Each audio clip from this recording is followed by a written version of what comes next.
Welcome to Miss Retro Reads. We continue with the Tuesday Night Club. Miss Marple and the Herb of Death. Now then, Mrs. B, said Sir Henry Clithering encouragingly. Mrs. Bantry, his hostess, looked at him in cold reproof. I've told you before that I will not be called Mrs. B. It's not dignified. Scheherazade, then? And even less am I a what's her name? I never can tell a story properly. Ask Arthur if you don't believe me. You're quite good at the facts, Dolly, said Colonel Bantry, but poor at the embroidery. That's just it, said Mrs. Bantry. She flapped the bulb catalogue she was holding on the table in front of her. I've been listening to you all, and I don't know how you do it. He said, she said, you wondered. They thought, everyone implied. Well, I just couldn't, and here it is. And besides, I don't know anything to tell a story about. We can't believe that, Mrs. Bantry, said Dr. Lloyd. He shook his grey head in mocking disbelief. Old Miss Marple said in her gentle voice, Surely, dear. Mrs. Bantry continued obstinately to shake her head. You don't know how banal my life is. What with the servants and the difficulties of getting scullery maids, and just going to town for clothes and dentists and Ascot, which Arthur hates, and then the garden. Ah, said Dr. Lloyd, the garden. We all know where your heart lies, Mrs. Bantry. It must be nice to have a garden, said Jane Hillier, the beautiful young actress. That is, if you hadn't got to dig or to get your hands messed up. I'm ever so fond of flowers. The garden, said Sir Henry. Can't we take that as a starting point? Come, Mrs. B, the poisoned bulb, the deadly daffodils, the herb of death. Now it's odd you're saying that, said Mrs. Bantry. You've just reminded me. Arthur, do you remember that business at Calderham Court? You know, old Sir Ambrose Percy. Do you remember what a courtly, charming old man we thought him? Why, of course, yes, that was a strange business. Go ahead, Dolly. You'd better tell it, dear. Nonsense, go ahead. Must paddle your own canoe. I did my bit just now. Mrs. Bantry drew a deep breath. She clasped her hands, and her face registers complete mental anguish. She spoke rapidly and fluently. Well, there's really not much to tell. The herb of death, that's what put it into my head, though in my own mind I call it sage and onions. Sage and onions? Asked Dr. Lloyd. Mrs. Bantry nodded. That's how it happened, you see, she explained. We were staying, Arthur and I, with Sir Ambrose Percy at Calderham Court, and one day, by mistake, though very stupidly, I've always thought, a lot of foxgloves leaves were picked with the sage. The ducks for dinner that night were stuffed with it, and everyone was very ill, and one poor girl, Sir Ambrose's ward, died of it. She stopped. Dear, dear, said Miss Marple, how very tragic. Wasn't it? Well, said Sir Henry, what next? There isn't any next, said Mrs. Bantry. That's all. Everyone gasped. Though, warned beforehand, they had not expected such brevity as this. But, my dear lady, remonstrated Sir Henry, it can't be all. What you have related is a tragic occurrence, but not in any sense of the word a problem. Well, of course there's some more, said Mrs. Bantry, but if I were to tell you, you'd know what it was. She looked defiantly round the assembly and said plaintively, I told you I couldn't dress things up and make it sound properly like a story ought to do. Aha, said Sir Henry. He sat up in his chair and adjusted an eyeglass. Really, you know, Scheherazade, this is most refreshing. Our ingenuity is challenged. I'm not so sure you haven't done it on purpose, to stimulate our curiosity. A few brisk rounds of 20 questions is indicated, I think. Miss Marple, will you begin? I'd like to know something about the cook, said Miss Marple. She must have been a very stupid woman, or else very inexperienced. She was just very stupid, said Mrs. Bantry. She cried a great deal afterwards, and said the leaves had been picked and brought into her as sage, and how was she to know? Not one who thought for herself, said Miss Marple. Probably an elderly woman, and I dare say a very good cook. Oh, excellent, said Mrs. Bantry. Your turn, Miss Hillier, said Sir Henry. Oh, you mean to ask a question? There was a pause, while Jane pondered. Finally she said helplessly, Really, I don't know what to ask. Her beautiful eyes looked appealingly at Sir Henry. Why not dramatis personae, Miss Hillier? He suggested, smiling. Jane looked puzzled. Characters in order of their appearance, said Sir Henry gently. Oh, yes, said Jane. That's a good idea. Mrs. Bantry began briskly to tick people off on her fingers.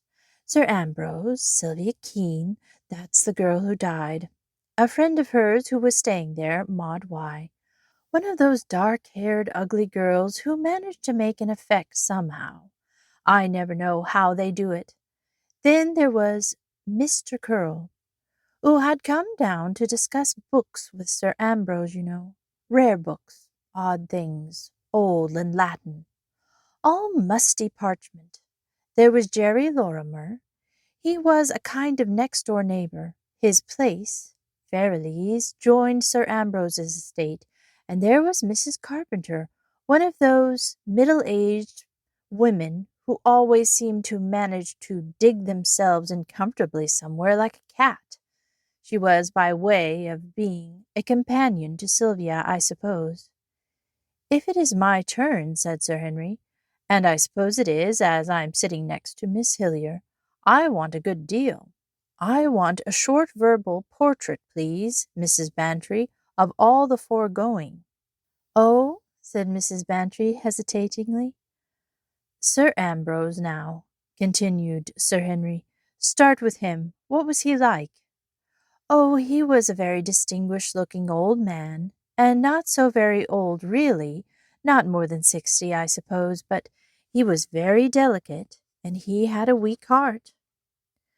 Could never go upstairs. He had to have a lift put in, and so that made him seem older than he was, very charming manners, courtly. That's the word that describes him best. You never saw him ruffled or upset. He had beautiful white hair, and a particularly charming voice. Good, said Sir Henry. I see Sir Ambrose. Now the girl, Sylvia, what did you say her name was? Sylvia Keene. She was pretty, really very pretty. Fair-haired, you know, and lovely skin. Not perhaps very clever, in fact, rather stupid. Oh, come, Dolly, protested her husband. Arthur, of course, you wouldn't think so, said Mrs. Bantry dryly. But she was stupid. She really never said anything worth listening to. One of the most graceful creatures I ever saw, said Colonel Bantry warmly. See her playing tennis, charming, simply charming, and she was full of fun. Most amusing little thing, and such a pretty way with her. I bet the young fellows all thought so. That's just where you're wrong, said Mrs. Bantry. Youth, as such, has no charms for young men nowadays. It's only an old duffer like yourself, Arthur, who sits looking on such things. Ah, yes, said Miss Marple, what in my day they used to call having the come hither in your eye. Not a bad description, said Sir Henry. The companion. You described her as a cat, Mrs. Bantry? I didn't mean a cat, you know, said Mrs. Bantry. It's quite different, just a big, soft, white, purry person, always very sweet. That's what Adelaide Carpenter was like. What sort of aged woman? Oh, I should say 40ish. She's been there some time, ever since Sylvia was 11, I believe, a very tactful person. One of those widows left in unfortunate circumstances with plenty of aristocratic relations, but no ready cash. I didn't like her myself, but then I never do like people with very white, long hands. and I don't like cats. Mr. Curl? Oh, one of those elderly, stooped men. There are so many of them about. You'd hardly know one from the other. He showed enthusiasm when talking about his musty books, but not at any other time. I don't think Sir Ambrose knew him very well. And Jerry next door. A really charming boy. He was engaged to Sylvia. That's what made it so sad. Now I wonder, began Miss Marple, and then stopped. What? Nothing, dear. Sir Henry looked at the old lady curiously, and then he said thoughtfully, So this young couple were engaged. Had they been engaged long? About a year. Sir Ambrose had opposed the engagement on the plea that Sylvia was too young, but after a year's engagement he had given in, and the marriage was to have taken place quite soon. Ah, had the young lady any property? Next to nothing, a bare 100 or 2 a year. No rat in the hole, Clithering, said Colonel Bantry, and laughed. That's the doctor's turn to ask a question, said Sir Henry. I stand down. My curiosity is mainly professional, said Dr. Lloyd. I should like to know what medical evidence was given at the inquest. That is, if our hostess remembers, or indeed if she knows. I know roughly, said Mrs. Bantry. It was poisoning by digitalin. Is that right? Dr. Lloyd nodded. The active principle of foxglove, digitalis, acts on the heart. Indeed, it is a very valuable drug in some forms of heart trouble. A very curious case altogether. I would never have believed that eating a preparation of foxglove leaves could possibly result fatally. These ideas of eating poisonous leaves and berries are very much exaggerated. Very few people realize that the vital principle, or alkaloid, has to be extracted with much care and preparation. Mrs. MacArthur sent some special bulbs round to Mrs. Toomey the other day, said Miss Marple, and Mrs. Toomey's cook mistook them for onions, and all the Toomeys were very ill indeed. But they didn't die of it, said Dr. Lloyd. No, they didn't die of it, admitted Miss Marple. A girl I knew died of ptomaine poisoning, said Jane Hillier. We must get on with investigating the crime, said Sir Henry. Crime? Said Jane, startled. I thought it was an accident. If it were an accident, said Sir Henry gently, I do not think Mrs. Bantry would have told us this story. No, as I read it, this was an accident only in appearance. Behind it is something more sinister. I remember a case. Various guests in a house party were chatting after dinner. The walls were adorned with all kinds of old-fashioned weapons, entirely a joke. One of the party seized an ancient horse pistol and pointed it at another man, pretending to fire it. The pistol was loaded and went off, killing the man. We had to ascertain in that case, first, who had secretly prepared and loaded that pistol, and secondly, who had so led and directed the conversation that final bit of horseplay resulted. The man who had fired the pistol was entirely innocent. It seems to me that we have much the same problem here. Those digitalin leaves were deliberately mixed with the sage, knowing what the result would be. Since we exonerated the cook, we do exonerate the cook, don't we? The question arises, who picked the leaves and delivered them to the kitchen? That's easily answered, said Mrs. Bantry. At least the last part of it. It was Sylvia herself who took the leaves to the kitchen. It was part of her daily job to gather things like salad or herbs, bunches of young carrots, all the sort of things that gardeners never pick right. They hate giving you anything young and tender. They wait for them to be fine specimens.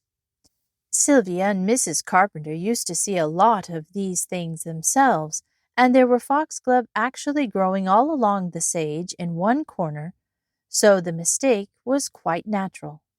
But did Sylvia actually pick them herself? That nobody ever knew. It was assumed so. Assumptions, said Sir Henry, are dangerous things.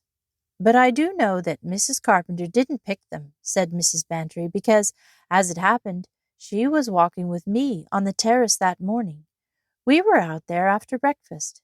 It was unusually nice and warm for early spring. Sylvia went alone down into the garden, but later I saw her walking arm in arm with Maud Y. So they were great friends, were they? Asked Miss Marple. Yes, said Mrs. Bantry. She seemed as though about to say something, but did not do so. Had she been staying there long? Asked Miss Marple. About a fortnight, said Mrs. Bantry. There was a note of trouble in her voice. You didn't like Mrs. Y, suggested Sir Henry. I did. That's just it, I did. The trouble in her voice had grown to distress. You're keeping something back, Mrs. Bantry, said Sir Henry accusingly. I wondered just now, said Miss Marple, but I didn't like to go on. When did you wonder? When you said that the young people were engaged, you said that that was what made it so sad. But if you know what I mean, your voice didn't sound right when you said it. Not convincing, you know. What a dreadful person you are, said Mrs. Bantry. You always seem to know. Yes, I was thinking of something, but I don't really know whether I ought to say it or not. You must say it, said Sir Henry. Whatever your scruples, it mustn't be kept back. Well, it was just this, said Mrs. Bantry. One evening, in fact the very evening before the tragedy, I happened to go out on the terrace before dinner. The window in the drawing-room was open, and, as it chanced, I saw Jerry Lorimer and Maud Y together. I mean, one can't tell, but I knew Sir Ambrose never had really liked Jerry Lorimer, so perhaps he knew he was that kind of a man. But one thing I'm sure of, that girl, Maud Y, was really fond of him. You'd only have to see her looking at him when she was off guard. And I think, too, they were really better suited than he and Sylvia were. I'm going to ask a question quickly before Miss Marple can, said Sir Henry. I want to know whether, after the tragedy, Jerry Lorimer married Maud Y. Yes, said Mrs. Bantry, he did, 6 months afterward. Oh, Scheherazade, Scheherazade, said Sir Henry. To think of the way you told us this story at first, bare bones indeed, and to think of the amount of flesh we're finding on them now. Don't speak so ghoulishly, said Mrs. Bantry, and don't use the word flesh. Vegetarians always do. They say, I never eat flesh, in a way that puts you right off that nice little beef steak. Mr. Curl was a vegetarian. He used to eat some peculiar stuff that looked like bran for breakfast. Those elderly, stooping men with beards are often fatty. I'll amend my former statement, said Sir Henry.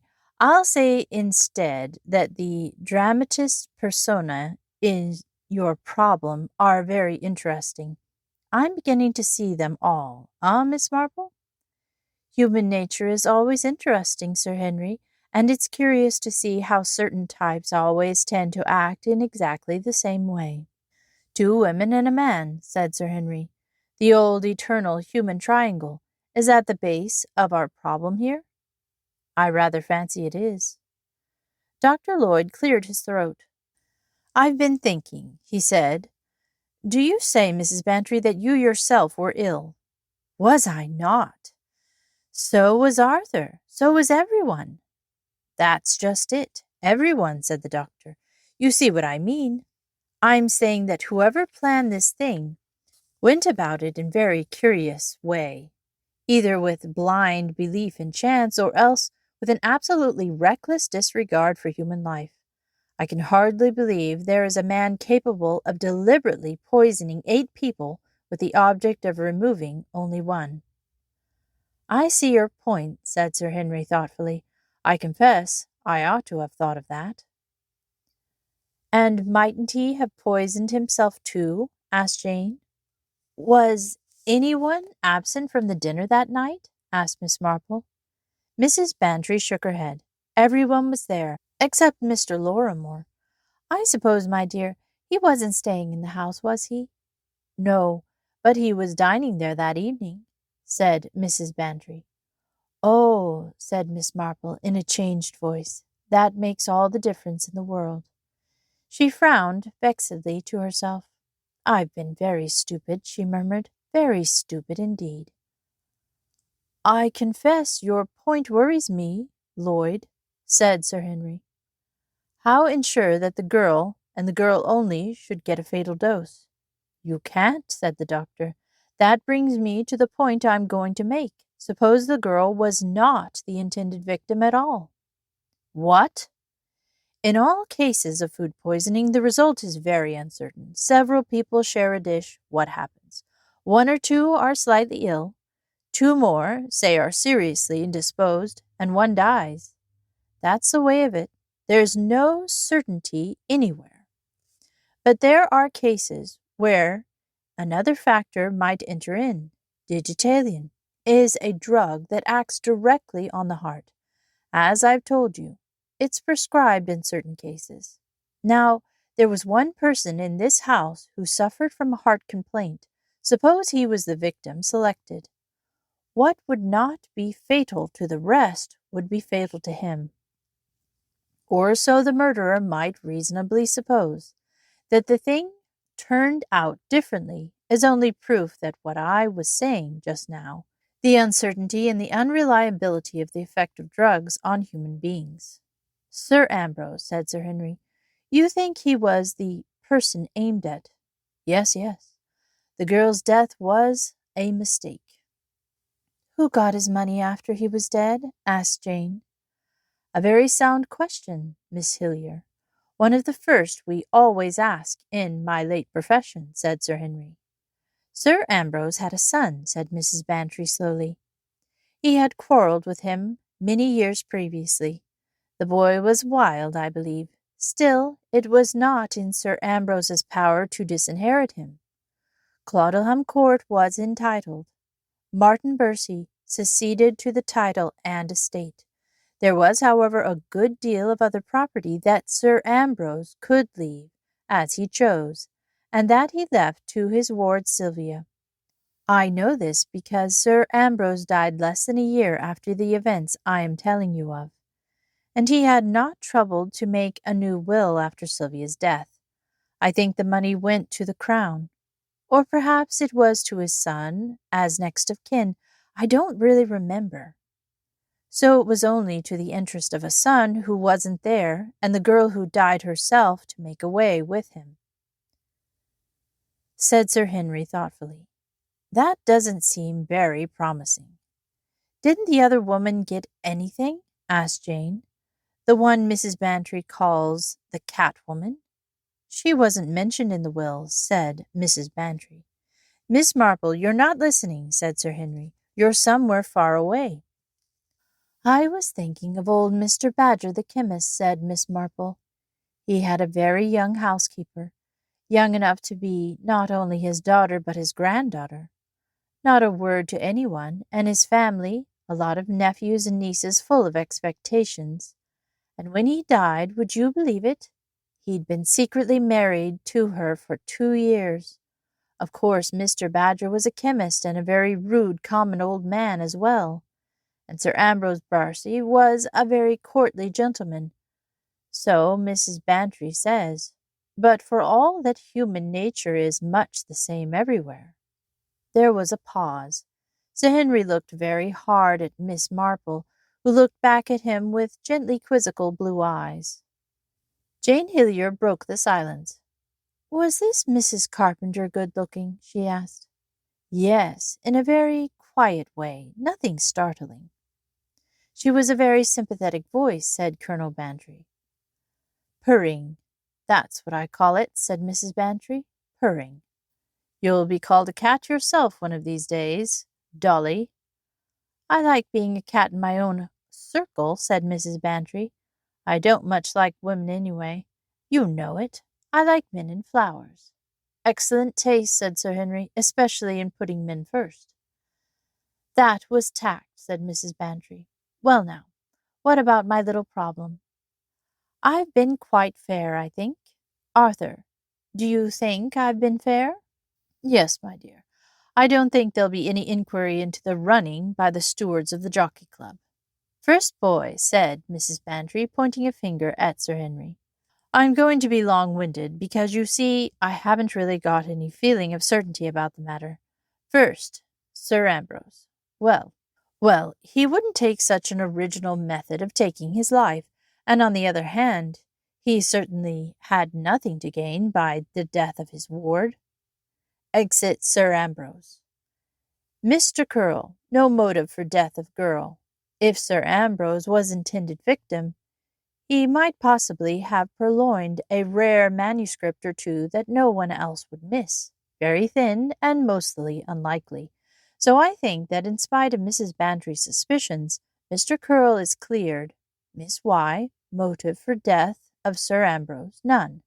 Motive for death of Sylvia pretty strong. She wanted Sylvia's young man, and wanted him rather badly. From Mrs. Bantry's account, she was with Sylvia that morning in the garden, so had opportunity to pick leaves. No, we can't dismiss Miss Y so easily. Young Lorimer, he's got a motive in either case. If he gets rid of his sweetheart, he can marry the other girl. Still, it seems a bit drastic to kill her. What's a broken engagement these days? If Sir Ambrose dies, he will marry a rich girl instead of a poor one. That might be important or not, depends on his financial position. If I find that his estate was heavily mortgaged and that Mrs. Bantry has deliberately withheld that fact from us, I shall claim a foul. Now, Mrs. Carpenter, you know I have suspicions of Mrs. Carpenter. Those white hands, for one thing, and her excellent alibi at the time the herbs were picked. I always distrust alibis, and I've got another reason for suspecting her, which I shall keep to myself. Still, on the whole, if I've got to plump, I shall plump for Miss Maud Y, because there's more evidence against her than anyone else. Next boy, said Mrs. Bantry, and pointing to Dr. Lloyd. I think you're wrong, Clithering, in sticking to the theory that the girl's death was meant. I am convinced that the murderer intended to do away with Sir Ambrose. I don't think that young Lorrimore had the necessary knowledge. I am inclined to believe that Mrs. Carpenter was the guilty party. She had a long time with the family, knew about the state of Sir Ambrose's health, and could easily arrange for this girl Sylvia, who you said yourself was rather stupid, to pick the right leaves. Motive, I confess, I don't see, but I hazard the guess that Sir Ambrose had at one time had a will in which she was mentioned. That's the best I can do. Mrs. Bantry's pointing finger went to Jane Hillier. I don't know what to say, said Jane, except this. Why shouldn't the girl herself have done it? She took the leaves into the kitchen after all, and you say Sir Ambrose had been sticking out against her marriage. If he died, she'd get the money, and be able to marry at once. She'd know just as much about Sir Ambrose's health as Mrs. Carpenter would. Mrs. Bantry's finger came slowly round to Miss Marple. Now then, schoolmarm, she said. Sir Henry has put it very clearly indeed, said Miss Marple. And Dr. Lloyd was so right in what he said. Between them, they seem to have made things so very clear. Only I don't think Dr. Lloyd quite realized one aspect of what he said. You see, not being Sir Ambrose's medical adviser, he couldn't know just what kind of heart trouble Sir Ambrose had, could he? I don't quite see what you mean, Miss Marple, said Dr. Lloyd. You're assuming, aren't you, that Sir Ambrose had the kind of heart that Jidduchalin would affect adversely. But there's nothing to prove that that's so. It might be just the other way about. The other way about? Yes, you did say that it was often prescribed for heart trouble. Even then, Miss Marple, I don't see what that leads to. Well, it would mean that he would have digitalion in his possession quite naturally, without having to account for it. What I'm trying to say is this. I always express myself so badly. Supposing you wanted to poison anyone with a fatal dose of digitalion, wouldn't the simplest and easiest way be to arrange for everyone to be poisoned actually by digitalion leaves? It wouldn't be fatal to anyone else. In the case, of course, but no one would be surprised at one victim because, as Dr. Lloyd said, these things are so uncertain. No one could be likely to ask whether the girl had accidentally had a fatal dose of infusion of digitalis or something of that kind. He might have put it in a cocktail or in her coffee or even made her drink it quite simply as a tonic. You mean Sir Ambrose poisoned his ward, the charming girl whom he loved? That's just it, said Miss Marple, like Mr. Badger and his young housekeeper. Don't tell me it's absurd for a man of 60 to fall in love with a girl of 20. It happens every day, and I dare say with an old autocrat like Sir Ambrose, it might take him oddly. These things become a madness sometimes. He couldn't bear the thought of her getting married, did his best to oppose it and failed. His mad jealousy became so great that he preferred killing her to letting her go to young Lorimer. He must have thought of it some time beforehand, because that foxglove seed would have to be sown among the sage. He'd pick it himself when the time came, and send her into the kitchen with it. It's horrible to think of, but I suppose we must take as merciful a view of it as we can. Gentlemen of that age are sometimes very peculiar indeed where young girls are concerned. Our last organist— but there, I mustn't talk scandal. Mrs. Bantry, said Sir Henry. Is this so? Mrs. Bantry nodded. Yes, I had no idea of it, never dreamt of the thing being anything but an accident, and then after Sir Ambrose's death I got a letter. He had left directions to send it to me. He told me the truth of it. I don't know why, but he and I always got on very well together.